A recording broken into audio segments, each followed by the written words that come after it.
Saan na mong gimo, sir? Ano yun, sir? Portrait, sir? Portrait niya, sir. Portrait? Mo ka na. Tawag na siya Deep Teach Art, sir. Ano siya tawag, sir? Deep Teach Art. Deep Teach Art. So, ikaw rin nag-gimo ani na technique, sir? So, actually, sir, commission na, sir. Commission nga suggested by the client. Okay. Silbi 2 arts. Murag duha ka art sa isa ka canvas. So, 2 canvas in 1 art. Ang bugay sa kanila ko explain.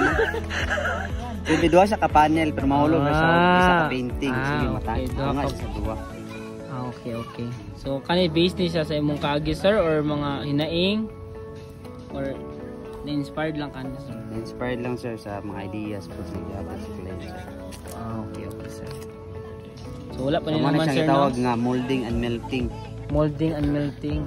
So, muna yung title, sir? Or muna iyang technique? Abstract portraiture. Portraiture. Unique lagi, sir, ba? Unique, sir. Talagsaon na kanina sa mga gawa, sir. Sir. So, wala pa naman, sir, no? Wala pa. Actually, kuhan pa lang ni siya. Kanang sketching pa lang ni siya. So, di ba gini mo, sir? Pero sada naman kayo, sir. Hold na kita, sir. Kuhan na niya, sir. Kanang tikatik, sir, ba? Sige, sir. Magulat na lang mo, sir, ha? Sa finished product, sir, ha? Sige, sir. Si pangalan mo, sir? Maikero. Maikero? Maikero. Sige, sir.